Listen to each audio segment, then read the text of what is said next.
Boston, man. Show friend of the show, Kevin Baggett of the Rider Bronx up there, man, in New Jersey. Coach, how are you doing? I know your team has been going through some things, but how are you and your family doing and your team as well, Coach? My family as well. I'm a little frustrated with everything that's going on, but at the end of the day, our guys are quarantining. They've been in it now. Today is Tuesday. Today is their 13th day in quarantine. Tomorrow they get out. To ask young men to stay in a room for 14 days and stay in a house for 14 days, which is, that's difficult. It's difficult for any of us. And I know those guys can't wait to get out of being in quarantine and isolation. So, but again, so long as they're safe, that's the most important, and so long as we keep them safe. So, I'm like anyone else. We're over this virus, but yet we need to get this vaccine out and get people back going. As soon as we can get this vaccine to people, we can get back to our new world, because it's going to be different. Coach, and I don't know how you guys can even play this week, but you guys have been off 2 weeks, and you got to worry about their health, being on the court, kind of ramp them back up, because that's where you can go play it hard for 40 minutes, being out for 2 weeks like this. And I saw where you said that you don't care about winning losses, care about safety. And I'm with you there, because you asked for a knee, hamstring, something nagging all year long if you send them guys out there next week and try to play a game. Yeah, we were originally supposed to play Penn State on the 25th. Which we're not going to be, obviously we're not going to be able to play them until we got a couple guys that still don't get out to the 23rd. Most get out tomorrow. And it took us at least 3 weeks to get them ramped up when we started on September 24th. And so it's going to be difficult. We've got Rutgers, and we're supposed to play Fairleigh Dickinson on the 28th and the 30th. I don't even think we're going to be able to play those games, because it's just going to take us a little bit to get these guys back up and going. Never mind the fact that we're not ready, because we've only been practicing for 3 weeks with a group of 12 new guys, and it takes a lot to teach a new group. And so we're going to do a lot of teaching on the fly, so to speak. With this entire season going on, because obviously we do need to play some games prior to us getting into our conference, which begins on December 11th. Yeah, and you probably don't have most of your stuff in. You don't probably have sets on offense, defense, nothing in, but just basic stuff that you can run. So you can't play that way. Exactly. I pretty much just have our continuity offense in. We've got some of our defensive concepts, but I don't have any baseline out of bounds, sideline out of bounds, any press attack, any press, I don't even have my sets in other than our continuity offense. So it came at a time that, it was a difficult time, but I'd rather deal with it now than to get in the midst of the season and haven't played games, and then you got to shut down, which I'm not guaranteeing that won't happen either. I don't know how this is going to happen. I really don't. If they're going to shut down the entire teams once one individual or two individuals test positive, I don't see how we're going to get this off the ground, although I know the NCAA needs this to happen for all of us and all the Division I, II, and III institutions, because we all benefit from the Final Four in the NCAA tournament. I just don't know if anyone really has a set plan for every institution at every level how we're going to do this consistently for us all to follow the same protocols. And Coach, just as a big example, here in Georgia, we're pretty much wide open. In Jersey, Governor Murphy is smart. so he got that going to different schools in different places with different rules and different regulations, because I'm pretty sure if I flew into Jersey, I got quarantined for 14 days from Georgia. I couldn't just go live my life in Jersey. But you can fly down here, come in Atlanta airport, do whatever you want to do, and it's all good, and go back up to Jersey. So it's like, so when you got different rules in different states and places, man, it makes for us a mess all the way around. It does. It's funny, JR, we actually have two guys on our team from Atlanta, and they were saying the same things. Coach, back at home, everybody is all but doing whatever they want to do and going about things as if there is no virus out here. So I do like what our governor has done here.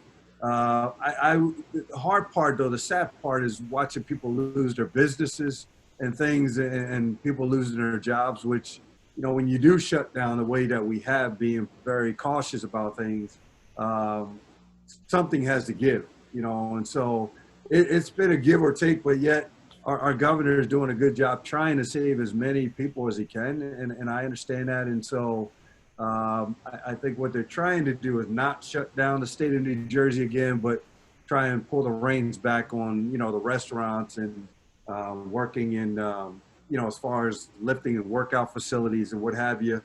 High schools, I don't even know if they're going to have the opportunity to play at this point. Football's been going off, but it's different all the way around. And I think that's the frustrating part. When we go through the shutdown, then I'll call UConn and ask them what they're doing. They're doing something totally different because we're going to end up playing them. I'll call a friend at Marquette who they're doing something totally different. No one's doing the same thing. Some people are a little more proactive with things, and some people are just saying, hey, just completely shut it down.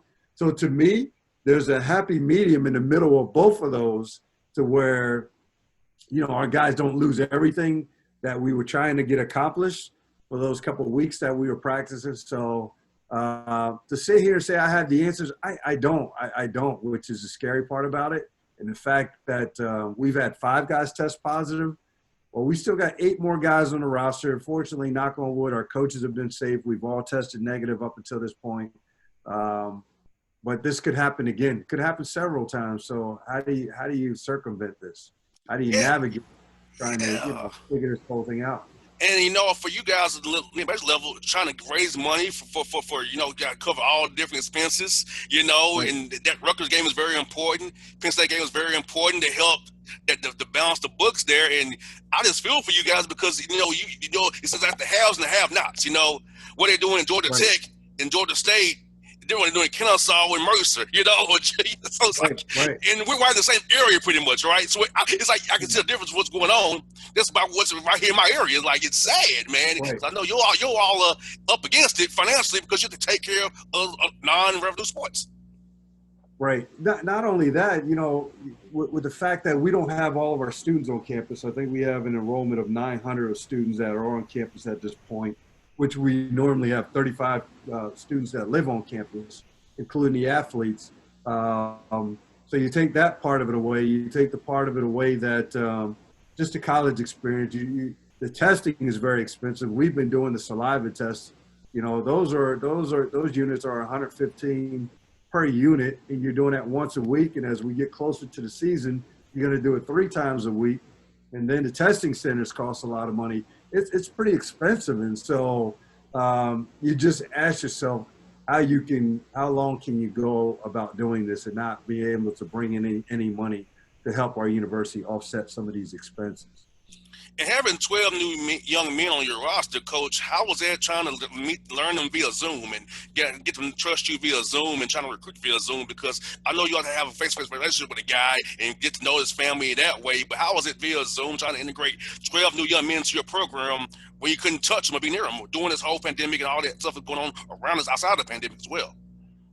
Yeah, well, see, that's the hard part for me because I'm a relationship guy. Some coaches maybe not as much. That's important to me. I've always said that in order for you to get everything out of a young man, they got to know who you are. They got to know that you love them and you want to know not only what they're doing on the basketball court, but their daily lives, their family lives, what makes them tick.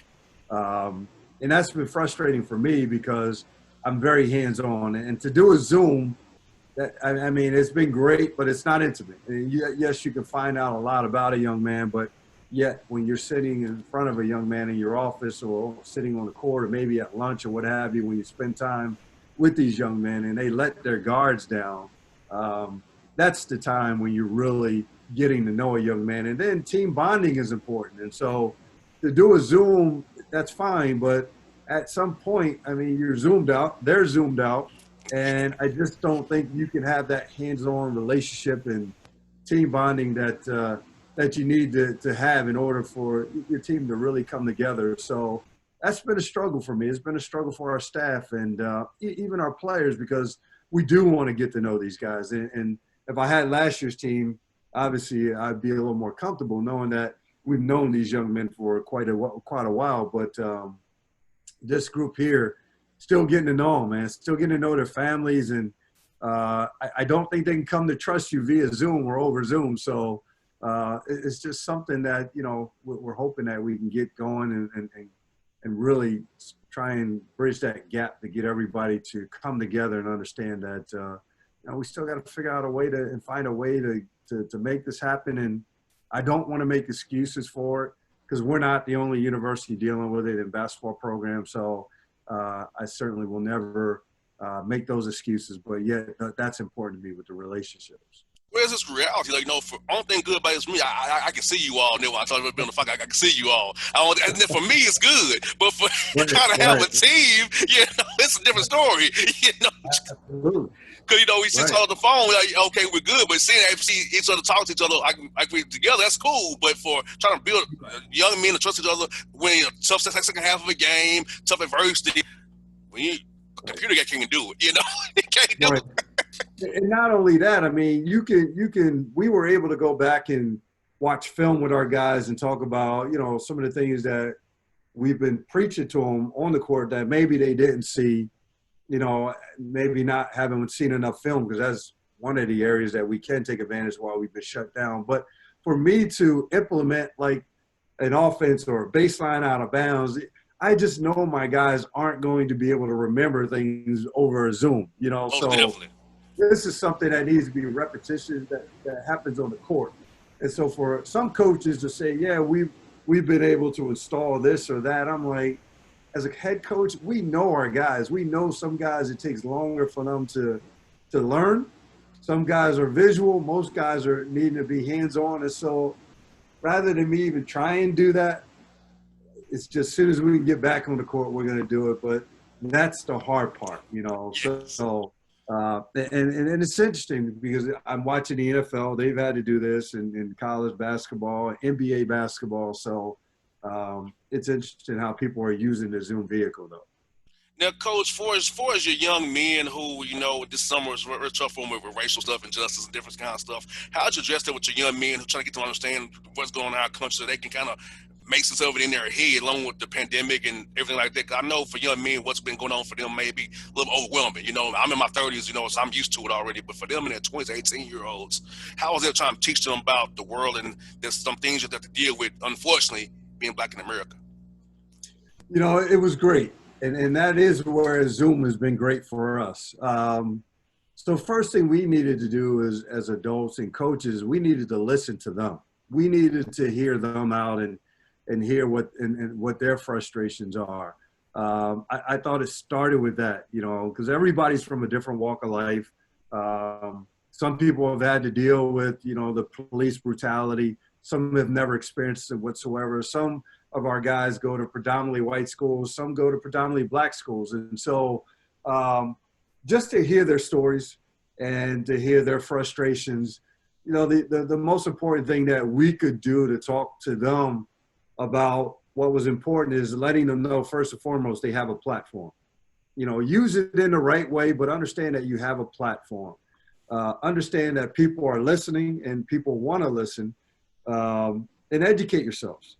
Because in order for us all to talk about it, we got to be educated about it. And then when we are educated, we got to go out and reach out to those that don't look like us, that might want to know. Some people that want to change that have been dealing with this but may have not felt comfortable enough for them to be able to have these conversations. And so we were able to do that. But the most important thing, which I'm not only happy about our basketball team, but myself and some other folks at Ryder were very instrumental in getting all of our players to register to vote, whether it was the mail-in ballots or whether it was going physically to vote.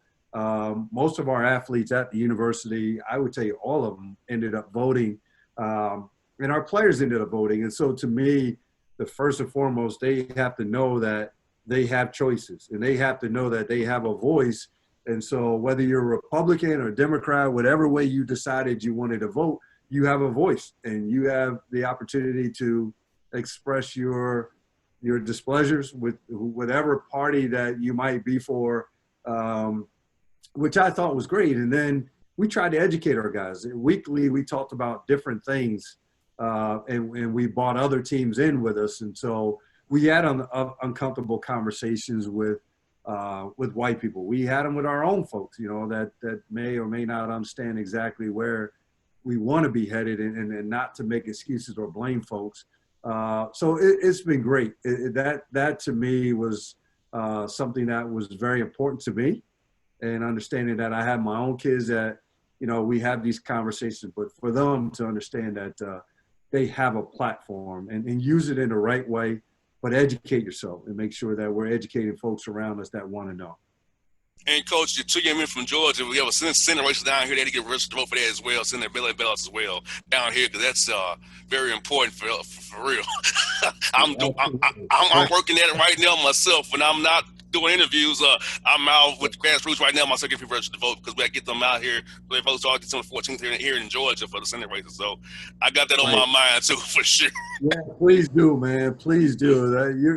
I feel for your state, because you're being challenged and questions about the fact that your ballots aren't, and it's insane. I mean, when you lose, you lose. Whoever, if you won, fine, but you didn't win. So transition it, help the country to get on and get this COVID disease addressed, and get our economy back going. And so I just got my fingers crossed that this whole political party, man, can rally and hopefully get things going, you know, so we'll see.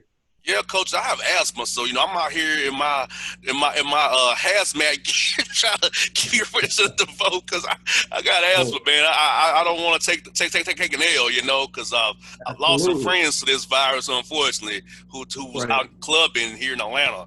And, you know, it sucked. They was out here, like your players told you, they's out here wilding out, and unfortunately he caught up with them. And I hate it for them, because they're near my age, in the 30s, right? So, like, it can happen to us all. I don't care what age you are, it can get you.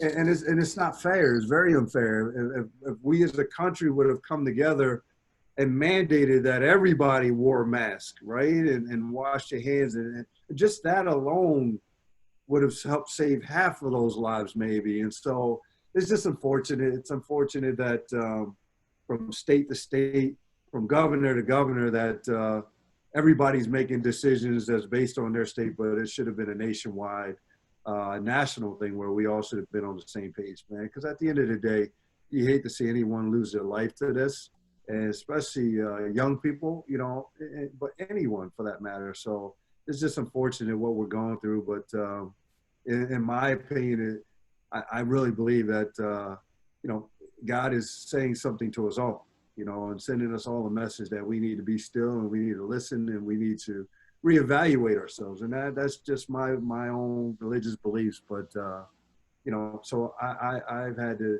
take time out to evaluate myself and where I am in my Christianity and my life. And I just think that's the message that has come to me.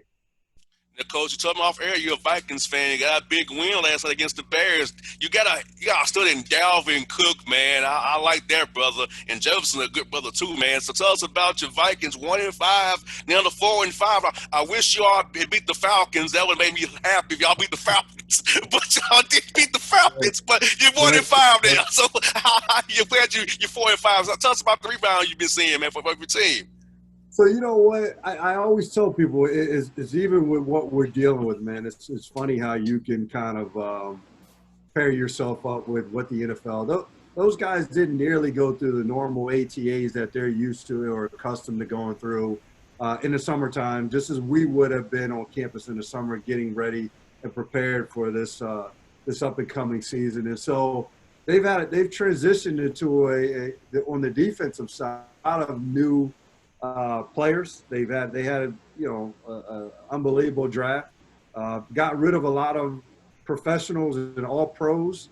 And so anytime you have a transition with a lot of you know, whatever your starters that they had for a long time, and they're up against the cap as far as money's concerned. And so, you know, they'd like to bring everybody back, but obviously guys were getting older, and financially they just couldn't afford it being up against the cap. And knowing that you got to pay a guy like Dalvin Cook, who's dynamic and unbelievable. So they had to let some guys go. And then some of the rookies, it just took time for these guys to come in and learn a Mike Zimmer defense that, they say it normally takes about 2 years for guys to feel comfortable playing in his defense and all the different schemes. So they've had to scheme back on it to help these rookies to learn and understand. And again, they're learning on the fly as well. So, but give him and his staff credit that they've been able to do this on the fly, and they've been able to get better. And from week to week, you could see it. I think they laid an egg in the Atlanta game because I still think early on they were getting used to the fact that no one had fans. Mm-hmm. And so if you've ever been to I don't know if you've ever been to a Viking game. I know the Raider games are crazy. I have. A Viking game indoor, man, the way that crowd gets after it and the energy that we feed to that team, to not have that, and to have to bring your own energy, I thought it was a wake-up call for those guys to get used to. And even one of the players commented on that. I think Jefferson commented on it last night. And, then you lose a Diggs. I mean, you see what Stephon Diggs is doing. He's leading the NFL in receiving. But, give the Vikings, again, credit for drafting a guy like Jefferson who's come in. And, outside of Randy Moss, the impact that he's made on this team, it's been significant. So we've been able to start to come together as a team. And I'm now going through text messages with my friends now because they were giving me a hard time early, man. I got some tough friends on my that they can't wait to tell me how bad my team is. So now I'm going back and I'm grabbing that back from saying, we're going to have a chance to make the playoffs, man, if we can continue to build on what we've been doing of late. Yeah, you got the Dallas Cowboys, but that's Mike McCarthy. Yeah, that's normal. You play them twice a year in Green Bay. You saw how that went for him. So hey, Andy Dalton, come on, man. Hey, right. Zimmer's gonna tear him up. Yeah, and you know what, man? That's where I hope Jerry Jones has learned his lesson. Like Dak was important, man. If you haven't learned anything at all, those quarterbacks that y'all have, the backups, and that we have. And I know Kirk Cousins is making a lot of money, and some people love him, some people don't. But it's all about that quarterback, man. And Dak deserves to get paid, man, because he's a difference maker, not only on their team, but in the NFL. So if they don't want him, there's plenty of teams out here that will pay him the monies that he's asking for. So hopefully Jerry wakes up to pay them. But, I certainly hope we can beat them this week. And Andy Dalton's not bad, but he's not Dak. So we'll see. Well, you know what, Coach? Dak reminds me when Tony Romo was there. When Romo kind of covered up all their little holes in all their roster. Romo, They thought Romo this, Romo. He catch all 8 and 8 with nothing around him. So, right. So it reminds me back when Romo was there. Right. And that's where, again, he's a top 5, top 10 quarterback, man. You're asking him to do a lot, not just on the field, but off the field and what he means to that team and how he's a role model for that team. That's important. And sometimes it's, people get caught up into the money of it. But like that man, he's everything that, that a Cowboy will want to represent their franchise. So pay him, because those guys come few and far between, man. We know as coaches that you're not always going to be blessed with talent like that. Mo Della, Coach, I'll be cheering for you all against the Cowboys because their fans make me sick. Absolutely. Yeah. So-called America's team. No more, man. They're no longer America's team. Yeah, America's garbage team. Yeah, I'm loving it, man. I'm loving it. You got there, right? Coach Baggett, it's good to catch up with you, buddy. I'm going to do this again real soon. Are you praying for your team and your players, man? Hope they all come out good and you get some games in here before this conference play starts, man. I'll be praying for you guys up there, man. I'll be praying for you, and always a pleasure to be on your show. Look forward to doing it again next year, man. Be safe. Yes, sir. God bless. Yes, Steve. Folks, Kevin Baggett on the Boss Show. People, check him out. The Rider Bronx. Take those guys out, man.